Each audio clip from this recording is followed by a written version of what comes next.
लड़का या लड़की, कोई भी हस्बैंड या वाइफ, दोनों में से अगर कोई भी इंसान अगर अपने हस्बैंड को, वाइफ को जिंदा रहते हुए भी दूसरी शादी करता है, यानी कि बाइगेमी करता है, तो उसे 7 साल का सज़ा होगा और उसके साथ फाइन होगा।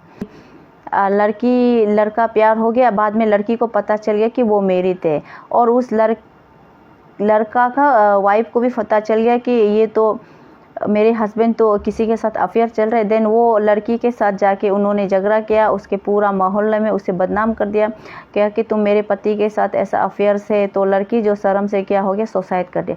तो hello everyone, welcome back to my channel. मैं हूं आपकी legal guide mrs Michi madam नुरियकतामिन from Arunachal Pradesh. Dear ladies and gentleman, मैं फिर से आप सबके सामने एक बहुत ही इम्पोर्टेंट लॉ के बारे में बताने आई हूं, जिसे हम सभी को जानना बहुत ज़्यादा ज़रूरी है। तो गाइस, मैं जितने भी वीडियो बना रही हूँ ये अवेयरनेस मोटो से बना रही हूँ। मैं चाहती हूँ कि आप सब इंडियन लॉ के बारे में अवेयरनेस रखें और अपने राइट्स के लिए फ़ाइट करें। तो गाइस, आज मैं जो टॉपिक लेके आई हूँ वो है ऑफेंसेस रिलेटेड टू मैरिज, जिसका मतलब ये होता है कि गुनाह जो कि शादी से जुड़ा हुआ है। तो हमारे भारत सरकार ने इस ऑफेंसेस को, इस गुनाह को रोकने के लिए कुछ लॉज बनाए हैं, जिसके बारे में मैं आज आपको बताऊंगी। तो हमारे इंडियन पेनल कोड 1860 के चैप्टर 20 के सेक्शन 493 से लेके 498A तक इस ऑफेंसेस के बारे में बताया गया है, इसके सज़ा के बारे में। तो सबसे पहले मैं शुरू करूंगी सेक्शन 493 के डिफिनेशन के बारे में। तो 493 कहता है मॉक मैरिज के बारे में। मॉक मैरिज का मतलब ये होता है कि झूठा शादी, cohabitation caused by a man deceitfully inducing believe of lawful marriage. इसका मतलब ये होता है कि अगर कोई लड़का, कोई इंसान, मर्द आदमी जो किसी भी औरत को कोहेबिटेशन करने के लिए, उसके साथ शारीरिक संबंध बनाने के लिए उससे झूठा शादी करता है, उससे कहता है कि मैं तुमसे शादी किया है, मैं तुम्हारी लॉफुल हस्बैंड हूँ, तुम्हें मेरे साथ कोहेबिटेशन करना है बोल के, अगर कोई ऐसा करके अगर किसी लड़की के साथ सेक्सुअली इंटरकोर्स करता है झूठा शादी करके, तो उसे 10 साल का सज़ा मिलेगा और उसको फाइन भी भरना पड़ सकता है, और ये एक नॉन बेलेबल ऑफेंस भी है गाइस। तो सेकेंड आता है सेक्शन 494 के बारे में, जो कहता है बाइगेमी के बारे में, दूसरे शादी के बारे में। तो डियर लेडीज़ एंड जेंटलमैन, इसमें कहता है कि marriage again during life time of husband और वाइफ। अगर कोई भी लड़का या लड़की, कोई भी हस्बैंड या वाइफ, दोनों में से अगर कोई भी इंसान अगर अपने हस्बैंड को, वाइफ को जिंदा रहते हुए भी दूसरी शादी करता है, यानी कि बाइगेमी करता है, तो उसे 7 साल का सज़ा होगा और उसके साथ फाइन होगा।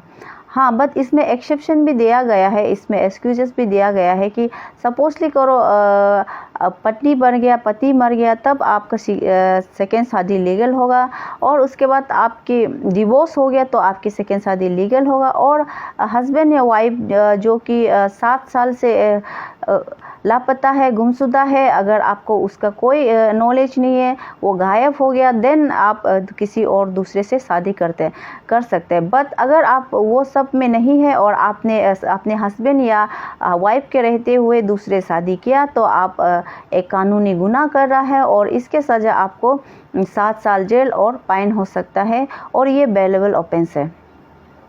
उसके बाद आता है हमारा सेक्शन 495, जिसमें कहता है कि फॉर्मर मैरिज को छुपाना, कंसेलमेंट ऑफ फॉर्मर मैरिज, जो आगे पहले शादी होके उसके बाद अपना दूसरे शादी करने के लिए किसी लड़की या लड़का से छुपाता है कि मैं तो शादीशुदा नहीं हूँ, तो तुमसे मैं शादी करूंगी बोल के। अगर ऐसे करके सेक्सुअल इंटरकोर्स करने के लिए क्रिमिनल इंटेंशन से अगर किसी भी लड़की या लड़का को कोई सेकेंड शादी करता है, वो भी बिना बताए अपने प्रीवियस मैरिज के बारे में, तो उसे भी 10 साल का सज़ा मिलेगा और वो एक बेलेबल ऑफेंस है। ऐसा आजकल का ये एक इंटरनेट का ज़माना आ गया, फेसबुक का, जिसमें बहुत सारा ऐसा मेल मेंबर्स के मैंने ज़्यादा देखा है जो कि मैरिड होके भी अनमेरिड है बोल के बात करता है, उसके बाद उसके लड़की के साथ शारीरिक संबंध बनाता है। बाद में लड़की को पता चलता है कि वो जो मैरिड मैन है, उसके बाद वो उसका दिल टूट जाता है, उससे कोई मजबूर में फिर उससे शादी करना पड़ता है। और एक मेरे होम टाउन में एक ऐसा केस था कि लड़की लड़का प्यार हो गया, बाद में लड़की को पता चल गया कि वो मैरिड है, और उस लड़का का वाइफ को भी पता चल गया कि ये तो मेरे हस्बैंड तो किसी के साथ अफेयर चल रहे। देन वो लड़की के साथ जाके उन्होंने झगड़ा किया, उसके पूरा मोहल्ले में उसे बदनाम कर दिया, क्या कि तुम मेरे पति के साथ ऐसा अफेयर से। तो लड़की जो शर्म से क्या हो गया, सुसाइड कर दिया। तो dears ladies and gentleman, please gentleman, आप सबसे रिक्वेस्ट है कि आप सब ऐसा घटिया काम हरकत ना करें। शादीशुदा होके, बच्चा होके, आई एम अनमेरिड, मेरा पत्नी मर गया, प्लीज़ आई एम डिवोर्सी, ऐसा बोल के प्लीज़ आप लोग किसी भी लड़की का लाइफ बर्बाद मत कीजिए। हर कोई यहाँ एक्टिव नहीं है, कोई इनोसेंट लड़की भी होता है जो कि आपके बात को सच मान सकते हैं। और डियर गर्ल्स, प्लीज़ आप लोग भी अवेयर रहिए, इसके बारे में आप लोग अवेयर रहिए। प्लीज़ अच्छा से जांच पड़ताल करके आप लोग किसी के साथ रिलेशनशिप आगे बढ़ाना है तो बढ़ाइए, नहीं तो आप प्लीज़ ऐसा जहाँ तहाँ टेक्स्ट करके, फ़ोन करके आप किसी के झांसे में मत पड़िए। ऐसा अभी बहुत केस आ रहा है। और उसके बाद आता है सेक्शन 496। सेक्शन 496 कहता है अनलॉफुल ये मैरिज सेरेमनी के बारे में। अनलॉफुल मैरिज सेरेमनी लाइक कि वो जो शादी तो हो रहा है लॉफुली वैसे, बट उसका इंटेंशन गलत होगा। लाइक कि कोई ऐसा लड़की होता है कि कुछ प्रॉपर्टी अपनाने के लिए, हथियाने के लिए किसी लड़के से शादी करता है, और कोई लड़की भी होता है जो कि लड़का का प्रॉपर्टी हथियाने के लिए उससे शादी करते हैं। कोई लड़का भी होता है जो लड़की का प्रॉपर्टी हथियाने के लिए उससे शादी करते हैं।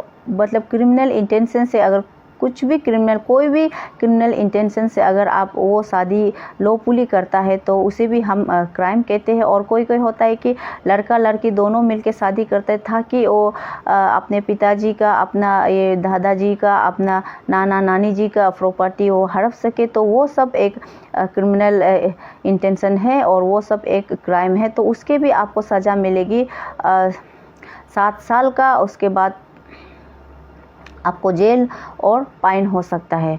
उसके बाद आता है सेक्शन 497 के बारे में, जो कहता है एडल्ट्री के बारे में।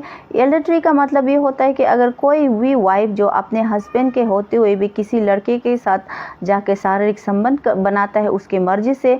पहले ऐसा था कि इसमें 5 साल का सज़ा, उसके बाद फाइन देता था, बट अभी क्या हो गया कि हमारे सुप्रीम कोर्ट ने इसे चेंज कर दिया और अभी सिर्फ एडल्ट्री एक डिवोर्स का ग्राउंड बन के रह गया। अगर कोई लड़की, कोई औरत अपने पति को छोड़ के किसी के साथ शारीरिक संबंध बनाते हैं, वो भी उसके मर्जी से रिलेशनशिप रखता है, तो आप उसको सिर्फ डिवोर्स दे सकते हैं। आपका ये स्ट्रॉन्ग ग्राउंड, आपका ये डिवोर्स होगा कि लड़का उस लड़की को डिवोर्स दे सकते हैं, बाकी और कुछ नहीं कर सकते हैं।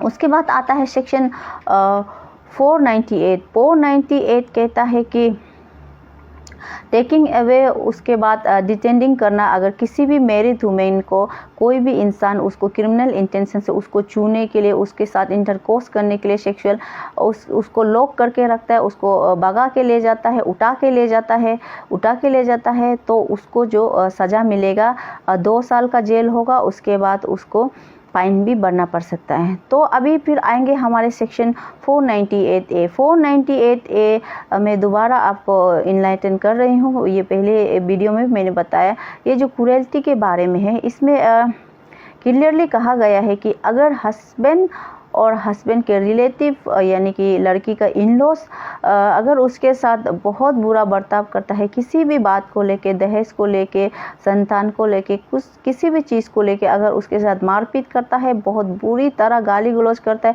और उसे उस लड़की को शादी के बाद, शादी से लेके उसके डेथ से लेके उसके 7 साल के अंदर उसको आत्महत्या करने पर मजबूर करता है, तो ये भी एक बहुत बड़ा क्राइम है। इसे क्रूएल्टी कहते हैं और इसकी सज़ा है 3 साल का जेल और फाइन आपको भरना पड़ सकता है। और इस ये मैं सेक्शन में मैं और एक ऐड करना चाहती हूँ। हमारे एविडेंस एक्ट के में भी ऑलरेडी दिया गया है, सेक्शन 113A में बताया गया है कि अगर कोर्ट को बिल्कुल थोड़ा से भी लगेगा कि प्रिजम्पशन होगा कि अगर लड़की ने जो कि अपने हस्बैंड और ससुराल के टॉर्चर के कारण अपने आप के सुसाइड किया अपने आप को, उसका कारण सुसाइड का कारण उसके हस्बैंड या उसके इनलॉस होगा, शादी से लेकर शादी के 7 साल के अंदर तक, देन उसे क्रूएल्टी की तरह से पनिशमेंट दिया जाएगा, उसे क्रूएल्टी कह सकते हैं। ये एविडेंस एक्ट में भी कहा गया है। तो लास्ट में मैं ऐसा अपना एक पॉइंट जोड़ना चाहती हूँ। डियर लेडीज़ एंड जेंटलमैन, मैंने आज तक अपना एक्सपीरियंस से मैं बोल सकती हूँ कि there is nothing more beautiful things than a beautiful family. एक सुंदर परिवार से लेके इस दुनिया में और कुछ नहीं, जहाँ हस्बैंड वाइफ बच्चे खुश हो।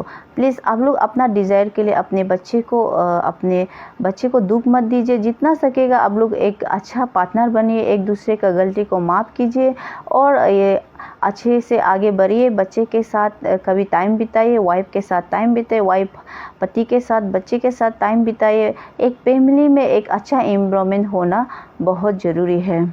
और अगर आगे गलती कर चुका है तो उसे आप भूल जाइए, माफ़ कीजिए। और अगर आपने गलती किया है तो आप माफ़ी मांगिए अपने स्पाउस से, अपने पार्टनर से कि मेरे से गलती हो गया, मुझे माफ़ कर दीजिए बोल के, और जो गलती हो गई उसे भी माफ़ कर दीजिए और अपने रिश्ते को बहुत सुंदर से ले जाइए।